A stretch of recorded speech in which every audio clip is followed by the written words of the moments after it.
Hey everyone, welcome back to my channel, Just Some Bodhi's Opinion. My name is Bodhi and I have been out of social media for the past week. I've logged out of Twitter. I've been hiding out in like two Discord servers and I've been lying low and trying not to read anything whatsoever about the show out of my feed, out of my life.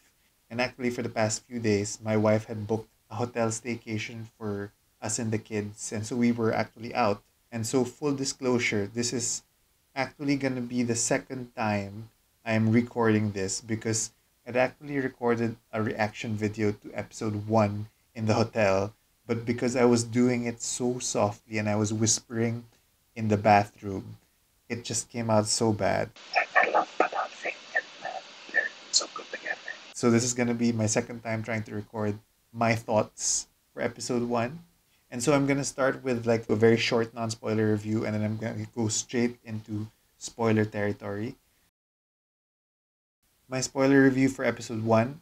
I loved the world building. I loved the character building. I loved all the shots and cinematography. Like I said about the character development, I loved the character development, especially Matt. I loved the character development around Matt. But on the other hand, I did feel that it was very rushed, especially at the ending. And we can talk more of that in the spoiler review. It was a treat for the eyes. It was great finally seeing it. But story wise, I really felt like it was very abruptly done at the end.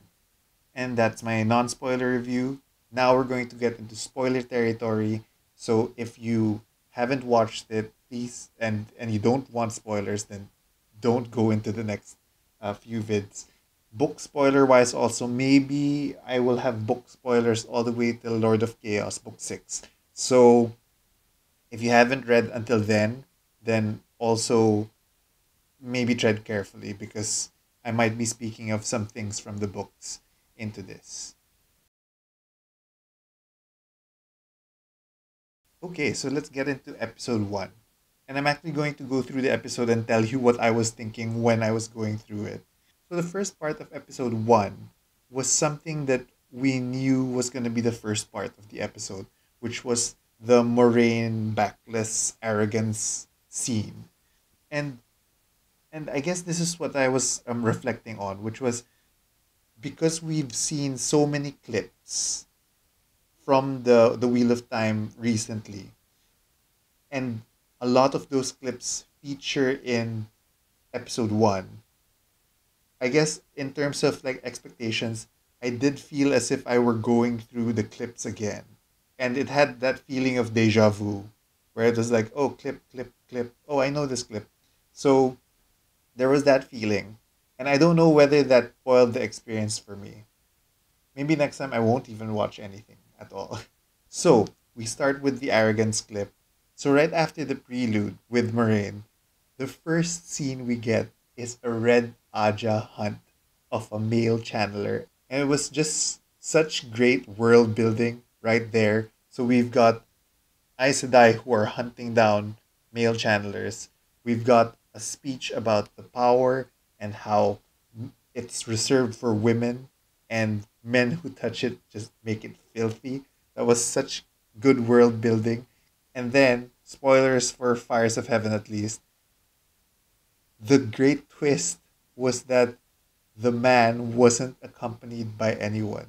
He was just seeing someone. The madness had taken him.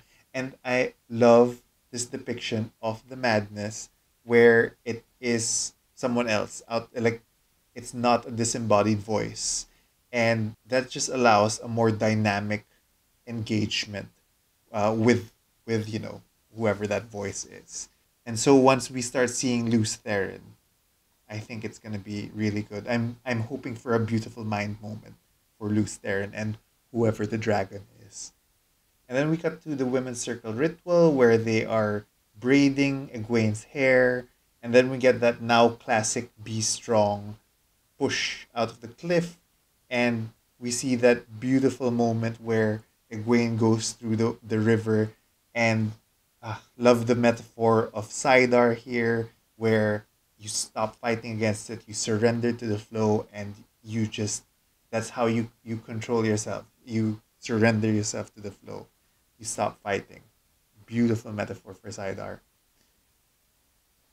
And then we get we get Tam and we get Tam and Rand, and then we get Tam and Rand on the empty road.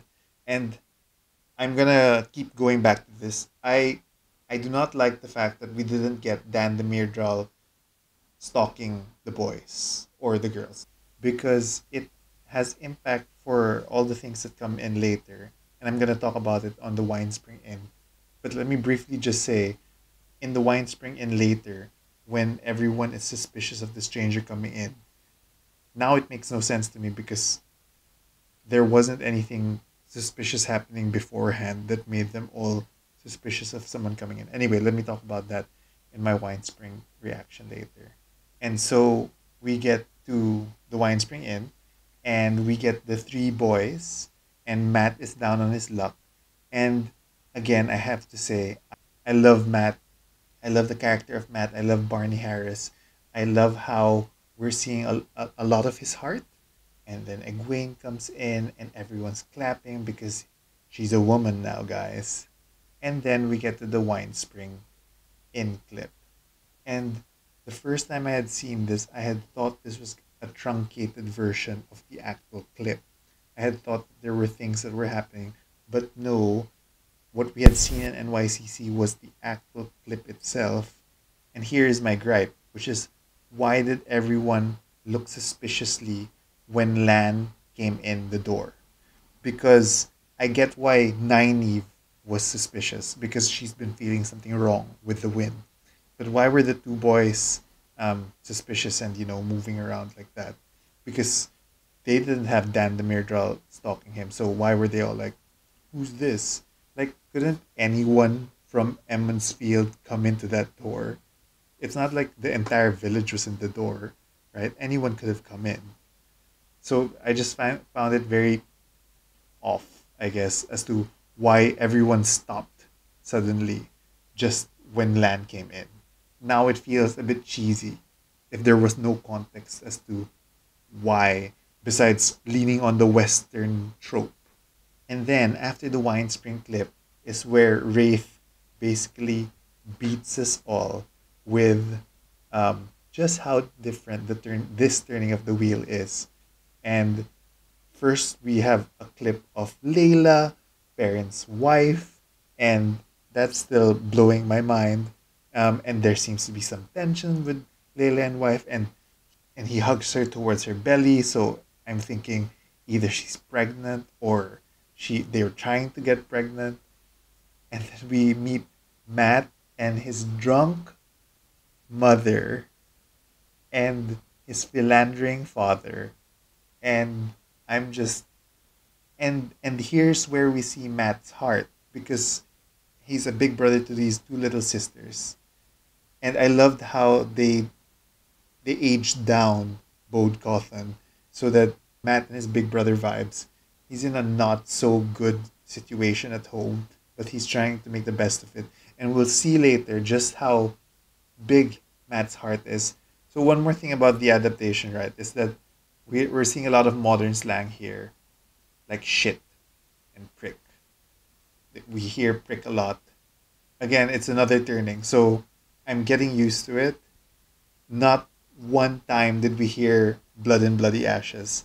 We did hear things about light, but to me, it sounded very forced whenever they said light, because it felt very natural when they said shit, shite, prick. But when they said, oh, light, it felt very weird. Oh, look at this. And then we get to Rand and Egwene. Rand basically making out. And I actually liked it. It was pretty decently made. And, not, it wasn't sex for sex's sake. There was a relationship there. There was love there. And you can see that Egwene was trying to say something, but Rand kissed her first. And then, before we get there, we get a shot of Lan, of Daniel Henney and his ass. That's a fine man. A plus. If we could only stay here for the entire time, then it would have been a perfect episode. Just to level set, guys, while I'm griping on the little things, at this point in time, I'm still liking every moment of it. Besides the whole why is everyone suspicious of the wine spring inn? And yes, I know I'm talking while we're looking at Daniel Henney's ass, but it's such a beautiful ass. So one thing I liked about this scene, which I don't know whether non-readers would have seen, is the fact that there was no desire in Moraine's eyes. Like the way I saw it, it was very, Shinaran bath, mixed gender, naked, everyone naked type of thing. And I liked seeing like that bond of just two companions who were amiably sharing a tub. But I don't know whether non-readers would have seen that. And we'll see when I interview my brothers whether they thought there was something going on between these two. We can stay here for a little while longer. Anyway, okay, let's get on with it. So after this scene, it was the Rand and Egwene after sex scene, and Egwene tells Rand about Nynaeve's offer, and Rand leaves in a huff. Cut to the morning, and we have Padan Fain coming in, very Gandalf like, Gandalf into the Shire with the children so excited about his goods. And then we have a Padan Fain Matt interaction. And you see that Matt had stolen the thing from Danya, the bracelet. And again, we're seeing the heart of Matt because all Matt wanted was some lanterns for Beltane. Again, I just have to say, I really feel that Matt is the heart. Matt is the heart of this episode and this series, and I love Barney Harris so much. And then we get to this gorgeous shot, which we saw in the promotional pics of Egwene finding Rand. Rand is brooding. But then what's beautiful about it is that later, when Egwene's about to say, Rand, and then Rand goes, I know. And you just see the love. You just see the love between these two. And Rand's already trying to let go. Yosha Stratovsky, you're so beautiful. And then we get to Moraine and Nynaeve. You can see the sleight of hand that's happening here because the show is seeding into our minds. Oh, Nynaeve was born outside the Two Rivers. Is something suspicious about that? It also sets the age of Nynaeve about 5 years above the boys. And I like the protective anger of Nynaeve here. It's really setting up her character as a protector. And I like the story about the old wisdom trying to get to the White Tower and being denied it. I guess we'll have to see later on whether the old wisdom was actually denied being trained in the White Tower because of her status, which is what Nynaeve is implying, or whether maybe she was, weak in the power. I love Nynaeve so much. And then we get to the boys, and Rand and Perrin had chipped in to give Matt some money so that he could buy the girls some lanterns. And I love the connection of these three. You really feel it right away that there is a connection. And then the thing I wanted to talk about, which is why I think Matt is the heart of this story. Matt notices right away there's something wrong with Rand. And then Perrin is oblivious and says, What? And then when Rand is silent, Matt goes, Oh, that bad, right? So Matt is a sensitive young man who understands his friends. And I love him so much. Okay, so we cut to Nynaeve and Egwene listening to the wind, and then they're hearing something wrong. Ominous. And then we see Lan in the photoshopped dragon smart with the dead sheep. And then we see Rand and Tam back on their farm. And I love this part because it had such good world building again about the metaphysics of the Wheel of Time. Because they talk about how long it takes for the wheel to turn before someone is born again. One. They talk about why we don't remember our past lives. Two. And number three, Tam says the wheel keeps turning and we just keep getting chances to try again. And oh my god, that's giving me last book vibes so badly. It was such a beautiful line. I love Tam. And we have this beautiful Beltane scene where they're floating the lanterns. And Kaisen Shar, Old Blood, is playing in the background. And it's so beautiful. And within this Beltane scene, we see several things, right? we see Perrin and Layla. We saw Matt and the two sisters. Big brother Matt, I love you. We see Nynaeve crying. So I'm guessing maybe that's either for the old wisdom who raised her or for her dead parents. But I think more of the old wisdom. And then we get to the Beltane scene where everyone's dancing, everyone's having a good time. And then this young boy who Egwene was dancing with, who I had thought was like a young Will Alcine, was suddenly shot by a Trolloc who bursts out of the thing, and everyone starts panicking because the Trollocs are here and they're hacking and slashing everyone. One of the world building things that we see is that they don't even know what Trollocs are. And then Big Brother Matt sees that the sisters aren't there, so he's looking for the sisters. And then we cut Tam and Rand, and then I'm calling him Narg. And then Narg comes in, and Tam just shows how much of a badass he is by, getting the sword and start walloping at the Trolloc. And Rand's probably like, what the fuck? Who's this guy? And then we get to this, my second gripe in this episode, which is I didn't like the one power effects. I didn't like them. They brought me out of the experience, actually. Like, it felt very out of place. I'm not sure whether that was my internet connection or it was really out of place, but it just felt weird. Like the clips that we've seen so far had been okay, but then seeing it in here was very weird to me. I'm hoping it was just my internet, but the entire sequence was very weird. Let me just play it.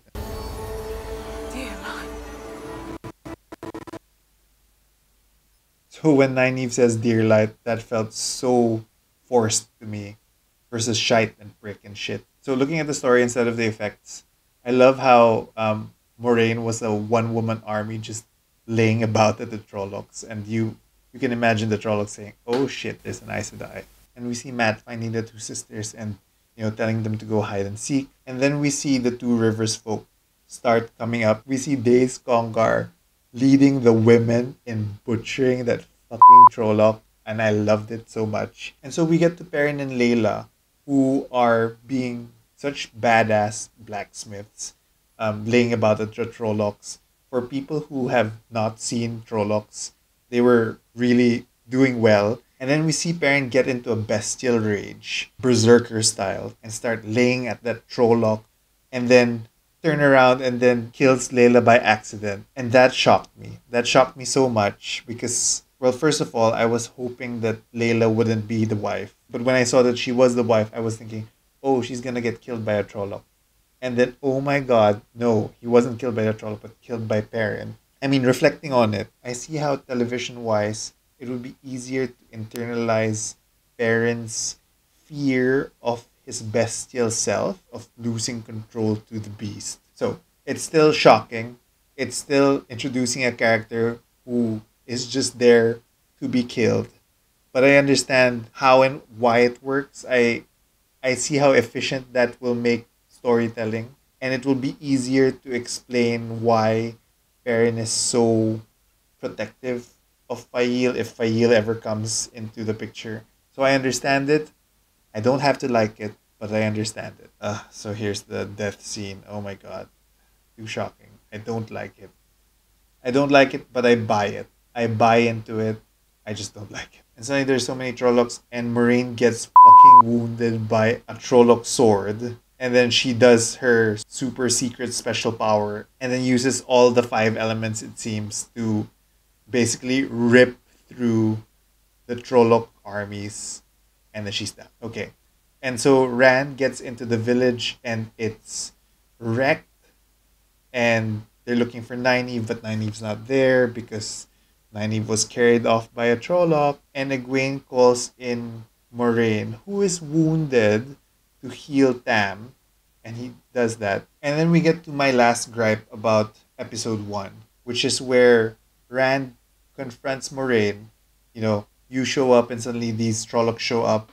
And then Moraine replies back that they're here for the same reason I am, which is to find the Dragon Reborn, and it's one of you. And what I don't like about that is that it didn't set up anything for the audience to know why Moraine had zeroed in on any of them except maybe their age. At the same time, there is no reason for any of them to believe her. Like, they were just told by an Aes Sedai that one of them is a Dragon Reborn. None of them questioned that part. And then in full view of the whole village, they all leave. And I don't see the motivation of any of the Emmonsfield five, well, four right now. I don't see the motivation of any of the Emmonsfield four to go with them. So in the books, the reason why Rand, Perrin, and Matt thought that they were really being hunted was because the Trollocs were targeting those specific houses, right? I don't see why these four young people would suddenly think, yep, the Dark One's after me. I should go with these Aes Sedai. And then all the parents just let them go. Like, I feel like there was a lot of things cut so that we get to this point. But I feel like it wasn't well earned. Like, I don't see why Matt, as a character in this show, would leave his two sisters, his two younger sisters with those deadbeat parents, just because Moraine had said it. And you could see that he was skeptical, but why would he go? So that was why I was saying that it felt very rushed to the end. Because by the time we get to this ending, I don't see why any of the characters would believe in Moraine and go with her. And maybe we have to read into the subtext. Maybe we'll have to see the next episode. But I wasn't buying it. So I don't know whether non readers would have bought it either. And then you could see that all of the parents just let them go. So that means the parents had given Moraine leave that they go with her. Oh, and by the way, who would tell the Trollocs that the Taverin are now with Moraine, right? If I were a Trolloc, I wouldn't know that. I would still raise the village to the ground. Like, what is the assurance that going with Moraine would lead the Trollocs to go after them? Because as a Trolloc, you don't have a phone asking the Fade, hey Fade, are the Taverines still in the village? No, you would still raise the village looking for the people and then go wherever, right? So I'm very stuck with this problem. And I hope it's resolved somewhere. And then we actually end with Moraine giving the spiel about the wind, where it was neither an ending or a beginning, but it was a beginning. But I felt that it was so out of place because number one, there was no wind. Number two, why were we talking about a wind? Like, readers understand the significance of this quote, but a non reader would be like, what wind are we talking about? And so we get to the end of the episode, and I feel like I've ranted more now than my first take. And that's because I've internalized a lot of my gripes about it. Again, I did like the world building. I liked the world building, I liked the character building. But story wise, I felt that it was lacking motivation at the very end. And I hope it's resolved because I really want to like this series. And I do. It's just that the motivations of the characters need to be compelling for me as well. Having said that, yet again, I have to say, I'm liking all of the characterizations so far. I love Matt wholeheartedly. He is definitely the heart. You can see his heart, and you could see that he is well intentioned. I understand what they did with Baron. I love Rand and Egwene. I love that they're bringing that into the show. And yet again, I love the world building and the metaphysics of the wheel that's being explained. So those are my thoughts for episode 1. I think I would give it a 6 out of 10. What did you guys think? And now that I am actually getting out of my social media blackout, I can finally see other people's reactions. I haven't seen anyone's reactions so far. And so maybe I'll be completely off with my feelings, or who knows? I don't know. I'll be recording my other episode reactions, but if you liked listening to my reactions and you want to follow along, please like and subscribe. Comment down below. Let's have a conversation about this episode and the episodes to come. And if you were offended in any way, just remember, it's just somebody's opinion. Somebody's opinion.